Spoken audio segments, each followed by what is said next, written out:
मुसलमानों के ऊपर होने वाले जुल्म की वजह ये असरी तालीम का फुकदान भी है। मैं जो कहना चाह रहा हूँ, दीनी तालीम से बिल्कुल कोई वो नहीं है, तंसीस से माँ अदा की फी को मुस्तलजिम नहीं होती। इस उसूल को मद्देनजर रखते हुए मेरी बात सुने। लिहाजा असरी तालीम का फुकदान मुसलमानों के जुल्म की वजह है। असरी तालीम का फुकदान मुसलमानों के इनकलाबी तहरीक न करने की वजह है। असरी तालीम का फुकदान मुसलमानों के माशी गुर्बत की वजह है। असरी तालीम का फुकदान मुसलमान कौम के पिछड़े हुए होने की वजह है।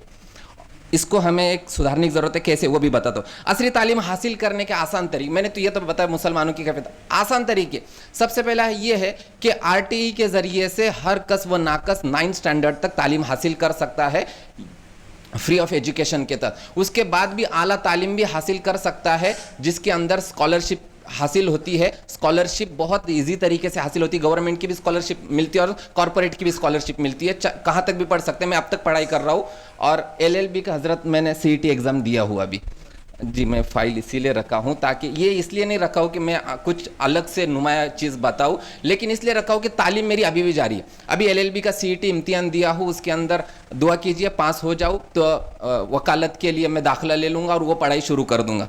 उसके जी हजरत, जी हजरत, जी हजरत, जी हजरत, जी इंशाल्लाह। और जिन कौम को तरक्की मिली है वो तालीम से ही मिली है, दीनी तालीम हो या असरी तालीम हो। दीनी तालीम का बिल्कुल अपनी जगह पे एक मर्तबा है। मैं फिर से एक बार कह रहा हूँ, मैं उससे कोई मुझे तारुज़ नहीं, लेकिन असरी तालीम के इन्हिराफ की वजह से बहुत ज़्यादा नुकसान होता जा रहा है और असरी तालीम हासिल करने वालों ने तरक्की की है। इसकी मिसाल दुनिया के यहूदी है और हिंदुस्तान के ब्राह्मण कौम है। इसकी मिसाल है, हर आला ओहदे पे क्लास 1 ऑफिसर ब्राह्मण मिलेगा, जज ब्राह्मण मिलेगा, अच्छा वकील ब्राह्मण मिलेगा, पुलिस कमिश्नर ब्राह्मण मिलेगा। और फिर मुसलमान को ढूंढने जाएंगे तो मुसलमान मिलेगा पंचर निकालने वाला, गैरेज वाला और सब्जी वाला और ठेले पे जूते चप्पल बेचने वाला, सब्जी बेचने वाला, फल बेचने वाला। आखिर क्यों? तो इसके लिए हमें सोचना है, हमें खुद भी करना है और हमारे एक एक एक एक हीरे के अंडर 1-1 हज़ार लोग हैं।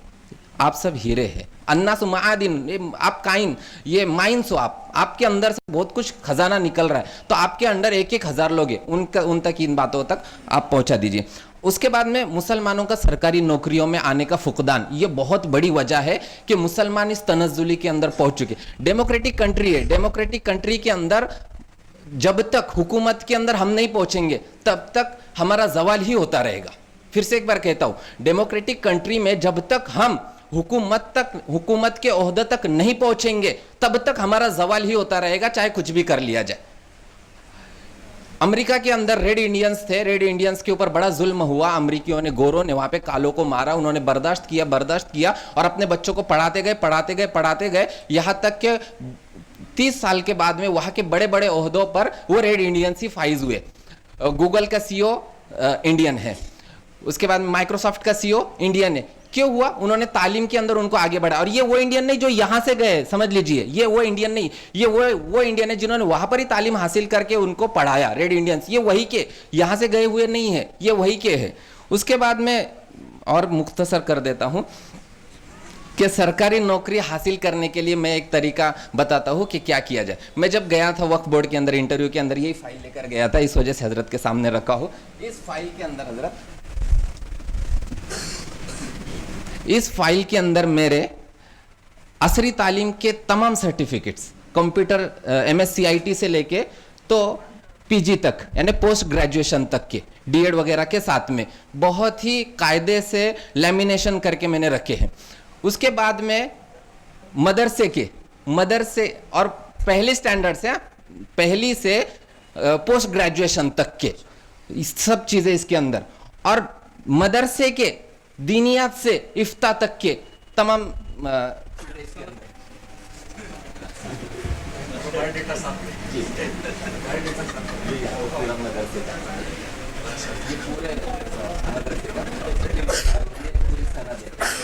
से लेके। तो जब मैंने हजरत ये चीज CEO ऑफ वक्फ बोर्ड को दिखाई तो बस इसी से मुतासिर हो गए वो जी। और कहा ऐसा काम करना पड़ेगा, यूँ करना पड़ेगा, त्यों करना पड़ेगा। मैंने कहा सर हम पैरवी कैस न फरहाद करेंगे, एक तर्ज जुनू और ही ईजाद करेंगे। और उस तर्ज जुनू को वहाँ पे ईजाद किया। एक बहुत बड़ा काम था शेड्यूल 1 बनाने का। वो शेड्यूल 1 कोई बनाता ही नहीं था, कोई करता ही नहीं था। चैरिटी का एक शेड्यूल 1 होता है, वक्फ बोर्ड का एक शेड्यूल 1 होता है। तो वक्फ बोर्ड का शेड्यूल 1 उसका रजिस्टर इतना बड़ा आता है, कम से कम 7-8 किलो का, वो लिखना था। तो मैंने जब से शुरू किया तो मराठवाड़ा अब कंप्लीट होने को है, जिसके अंदर 4000 फाइल मैंने कंप्लीट की। तो ये एक तर्ज जुनू मैंने वहाँ पर ईजाद किया वक्फ बोर्ड के अंदर। तो ये फाइल से ही वो मुतासिर हुए। और इलाकाई ज़बान आना फ़र्ज़ आयन, वाजिब नहीं, इलाकाई ज़बान आना फ़र्ज़ आयन। मराठी आनी ही चाहिए, महाराष्ट्र वालों, कर्नाटक वालों कन्नड़ आनी चाहिए, सिर्फ बोलते नहीं आनी चाहिए, वो टाईप करते आना चाहिए। मला खूप चांगल्या प्रकारे मराठी येते, कारण मी तिथं जे पण भेटतात ना त्यांच्यावर मराठीतच बोलतो, त्याच्यामुळे ते खूप मला चांगलं वाटतं त्यांना। आणि त्यांना वाटतं का पश्चिम महाराष्ट्राचे लोग खूप चांगले मराठी बोलतात। तो ये इलाकाई ज़बान आपको इतनी अच्छी आनी चाहिए कि कुछ भी बोलो करो, टाइप करना है, मराठी ज़बान, मराठी इलाकाई ज़बान है तो आनी चाहिए। MSCIT मराठी में हो और इंग्लिश मराठी टाइपिंग आपको आनी चाहिए, ग्रेजुएशन का सर्टिफिकेट होना चाहिए। ये चीज़ें आपके पास है तो आप हुकूमत के किसी भी ओहदे तक पहुंच सकते हो। सिर्फ एक एग्ज़ाम देना होता है, उस एग्ज़ाम को हमारे लिए पढ़ाई करके 1 महीना, सिर्फ 1 महीना पढ़ाई कर, किसी आलिम के लिए मुश्किल नहीं है हुकूमत के ओहदे तक पहुंचना, किसी आलिम के लिए मुश्किल नहीं है हुकूमत के ओहदे तक पहुंचना, बल्कि IAS ऑफिसर तक बन सकते, क्योंकि हम इतनी पढ़ाई करते हैं यहाँ पे। अगर वहां सिर्फ 1 ही महीना करेंगे ना, कुछ नहीं करना होता है पढ़ाई का, बहुत आसान सी चीजें होती है। 1 महीना पढ़ाई करेंगे तो हुकूमत के किसी भी इम्तिहान को हम क्रैक कर सकते हैं, और वो क्रैक करके अच्छे से अच्छे पोस्ट तक हम पहुंच सकते हैं। ये तो हो गई आसान तरीका तालीम हासिल करने का। उसके बाद में एक जो खिदमत अभी औरंगाबाद में अंजाम दे रहे हैं वो ये है कि हम इतवार के दिन एक गश्त करते हैं। इतवार के दिन 3 बजे से मगरिब तक एक गश्त करते हैं। वो गश्त सिर्फ गैर मुस्लिमों में होता है। और आखिरी इतवार की ये कारगुजारी हजरत कि जितने साथी जमा हुए थे, 10 जमातें बनाई, 10 जमात में से हर जमात में 3 साथी थे, मेरी जमात में भी 3 साथी थे हम। तो हमने 18 लोगों को कलमा पढ़ाया, गैर मुस्लिमों को। और ये काम हर इतवार को करते हैं, जुमा के दिन भी करते। जो मेरा जुमा को साथी कम होते, छुट्टी ना होने की वजह से, इतवार के दिन ये बहुत कायदे से सब शरीक होते हैं। टूरिस्ट पॉइंट पे जाते, हॉस्पिटल्स में जाते हैं, जहाँ पे लोग इंतजार में रहते, इसलिए कि ये अमानत है हमारे पास में। सबसे बड़ी अमानत आज कुछ कोई है तो ये ईमान वाली अमानत है जो गैर मुस्लिम तक पहुंचाना है। वो जो हमारे दुश्मन बने हुए इसी वजह से कि हमने अमानत उन तक नहीं पहुंचाई है। जब ये अमानत हम उन तक पहुंचा देंगे ना तो वो बहुत मुतासिर होते हैं। आज तक किसी ने इनकार नहीं किया। हम कल रास्ते से आ रहे थे, 12 साथी थे, मुफ्ती साहब साथ में थे। तो इनसे मैंने तज़किरा किया ऐसा ऐसा करते हैं। पेट्रोल पंप पे सिर्फ 7 मिनट के लिए रुके थे दोंडाईचा के आगे। तो वहाँ पे करण नाम का एक लड़का था, पेशाब पानी से फारिग हो रहे थे। तो करण के साथ में मैंने बात शुरू किया, उससे मजहब वगैरह पूछा। तो कहाँ आदिवासी है, मैंने कहा तुमची राष्ट्रपति पण द्रौपदी मुर्मू आदिवासी है। तो बहुत मुतासिर हो गया। फिर मैंने आगे बात शुरू की। मैंने पढ़ाई कहाँ तक, बोले साइंस से पढ़ा हूँ 12th तक। मैंने बहुत अच्छा। मैंने देखो पानी है, पानी को पानी बोलते हैं, कोई नीर बोलता है, कोई जल बोलता है, और केमिस्ट्री तो तूने पढ़ाई है, इसको H2O बोलते। बोले बहुत खुश हो गया वो, हाँ बोले H2O बोलते। मतलब ऐसे ही अल्लाह है, ईश्वर है, और तुम क्या ईश्वर बोलते, हम अल्लाह बोलते, कोई गॉड बोलता। तो उस अल्लाह तक पाने के लिए महापुरुष आए हैं, महापुरुषांना पाठवलं त्यांनी। आणि प्रेषित मोहम्मद हे महापुरुष होते, सगळे महापुरुष असतात। जसं साईबाबा म्हणाले सबका मालिक एक है, पण साईबाबा मालिक नाही आहे, मालिक कोणी दुसरंच आहे। उसके बाद में फिर उसको मैंने बोला जसं पाणी एक आहे त्याची नावं वेगवेगळी, असं अल्लाह एक आहे त्याची नावं वेगवेगळी, आणि त्या अल्लाहपर्यंत जाण्यासाठी एक मेल्यानंतर एक आयुष्य आहे आखिरत। तौहीद, रिसालत और आखिरत, 3 बात के ऊपर बात करते। फिर तौहीद समझाया, रिसालत समझाया और आखिरत समझा दिया। फिर मैंने कहा कि मरने के बाद स्वर्ग में जाना है ना, बोले हाँ जाना है। तो सब महापुरुषों ने अपने मानने वालों को एक स्वर्ग मंत्र दिया है। मैं बोलता हूं, आप अगर मेरे पीछे बोलोगे तो अच्छा है, जबरदस्ती नहीं करता हूं। बोले हाँ बोलूंगा। तो मैंने उसको कलिमा शहादत पढ़ा दिया। हजरत मुफ्ती साहब के सामने पढ़ाया और मुफ्ती अब्दुल सत्तार के सामने पढ़ा, और प्रैक्टिकली मैंने दिखा दिया कोई काम मुश्किल नहीं है, ये बहुत आसानी से उनके 2-3 मिनट बात करके ये कलमा पढ़ा दिया। तो ये अमानत जब तक हम उन तक नहीं पहुंचाएंगे। और सुबह में भी हजरत मौलाना हुज़ैफा साहब ने जो बात की है, उन सब का खुलासा यही निकलता है कि अल्लाह के पैगाम को लोगों तक पहुंचाना, मुसलमानों तक नहीं, लोगों तक पहुंचाना।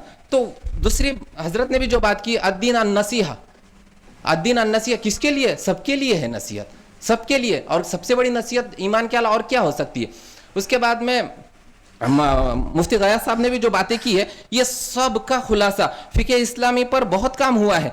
फिक्र इस्लामी पर काम ही नहीं हो रहा है। फिक्र इस्लामी दीन की ईमान की इशात से बढ़कर और क्या हो सकती है फिक्र ईमानी। उसके बाद में हालत उन्होंने बिगड़ रहे हैं जो उन्होंने कहा, तो ये बिगड़ने की वजह यही है कि हम अमानत उन तक नहीं पहुंचा रहे। तो ये अमानत अगर हम उन तक पहुंचाने वाले बन जाएंगे तो ये हमारे लिए बहुत सारी चीज़ें हमवार हो सकती है।